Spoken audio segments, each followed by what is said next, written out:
Um, I guess, my question is, when did you realize that your ears, or like sonics and sound, were the thing for you, and that you listen to sonics in a different way than other people? It's a good question.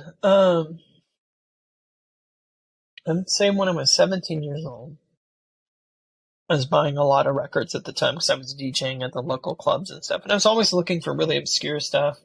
I was always interested in some of the more challenging music. I always liked music that it kind of made you question things. You know what I mean? Like, I wasn't always interested in the typical mainstream pop music, or, I was perplexed by artists that would do things that just didn't make sense to me.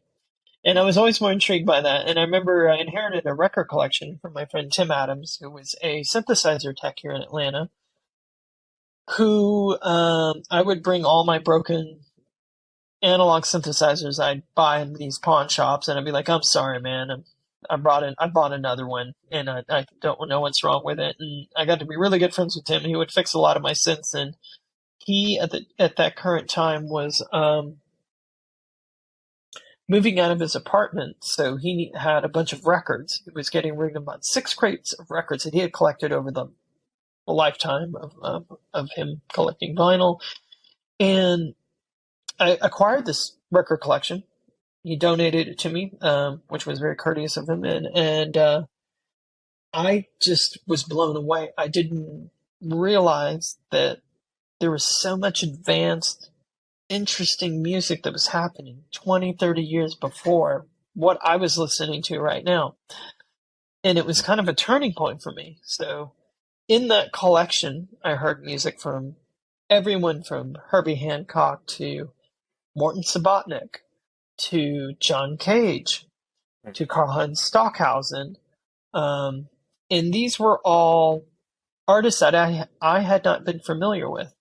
And I remember sitting at home every night, eating mushrooms, listening to these records on my parents' turntable player in my room, and being like, where in the world are these people getting these ideas? Like, everything I thought about music had been completely just, like, it was like the rug had been pulled out underneath me. I was just like, oh, well, the song always has to have a format. It has to have a BPM. It has to have different sections, the chorus, the break, the drop, all the things that, the intro, the outro. Like, I listened to these records, especially Morton Subotnick's records. I don't know if you had a chance to hear his work, but Morton's work was just astonishing. It was like, didn't follow any of the conventional rules of like, musical composition, and the timbres and everything were so alien. It was almost like you took a bunch of watercolor paint and you just splattered it all over the canvas. And then the colors would bleed into each other, and then you would see things like particles coming up, and that's what his music sounded like. It sounded like this organic,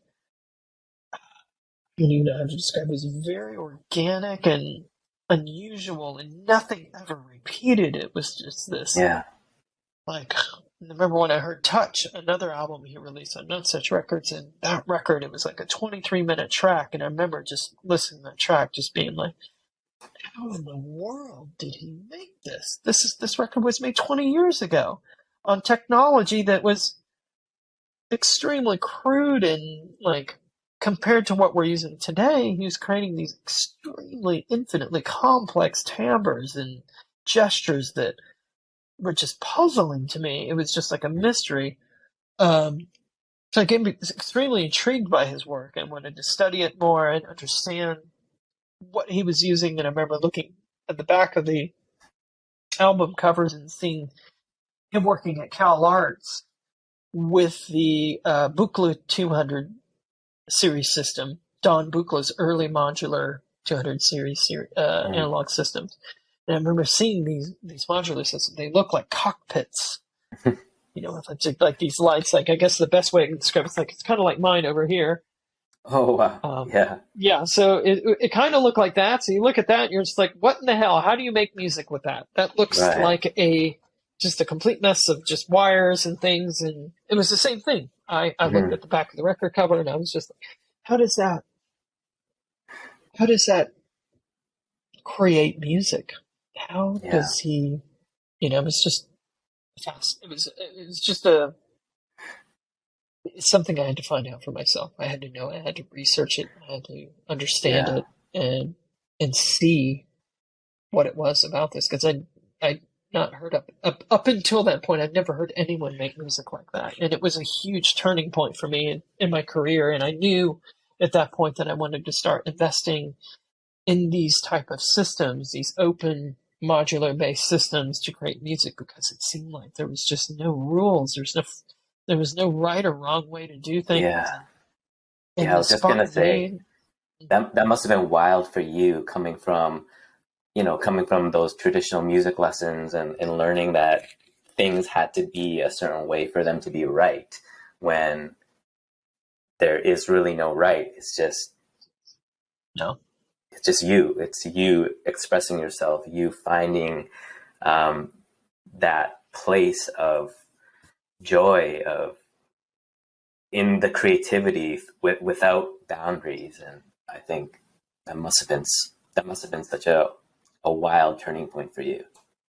it was. Yeah, I was experimenting a lot with those early generation, like the modular systems from the early 70s, like the EML 101 Electrocom, the EMS Synthi AKS, and the Synthi A, which I have was very fortunate enough to get my hands on because these things are very expensive now. The ARP 2600, ARP 2500. I amassed a huge collection of these vintage modular systems during that time. This is in the early 90s. I would call around local universities around the country because at the time, in the mid to late 90s, a lot of the studios, specifically university studios, were moving over to Pro Tools. They were moving over to completely digital formats, right? So these older, archaic modular systems they just look like junk to people. Like, they were just like, this is such an archaic way of working. Why would we ever want to use this stuff again? So I was like, hey, I'm calling because I would like to purchase any old analog modular equipment that you might have sitting in the back of your closet, which I'm sure none of you guys are using. And it was funny how many places I called where they said, oh yeah, we haven't turned that thing on in years. It's in the back storage room. We've moved over to Pro Tools. It's so much easier. We can multi-track. We don't need to use that thing. We were only using that for teaching like students how to get the basics of fundamental like synthesis and stuff like that. But everyone now is just interested in multi-track recording, and then Avid and Pro Tools became because they were the first on the scene, became the industry standard for a while, and Yeah. still many people consider them still to be for film and audio editing, and Hmm. um, Recording. it just became it's just the way it happened.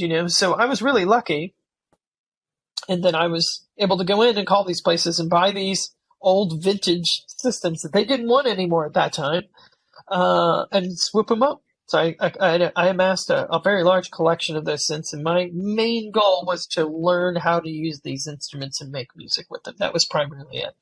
Huh. Um, and I wanted to understand different forms of synthesis, whether that was FM synthesis, AM synthesis, granular, additive, you name it. It was basically on my list of wanting to understand and learn what each of these instruments did and what was the reasoning behind the design and the, you know, just everything about the instrument, like how, Yeah. why, and the where.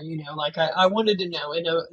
Then also for the, I did many hours of recording and interacting with the systems, connecting them together, creating many recordings, and experimenting, and just seeing what could possibly be done with these systems when they were linked together. So I started making music with them, and I recorded, I don't know, hundreds of 2-hour DATs back in the day Yeah. when we used to have to record to digital audio tape. Yeah. And I still have all those tapes. I should go back and revisit them to see if I can retrieve anything that's maybe Yeah. decent or That would not. be incredible. I think that could be Yeah, a new release for you at some point. it The it could be. old Yeah, Richard it's Devine Dats.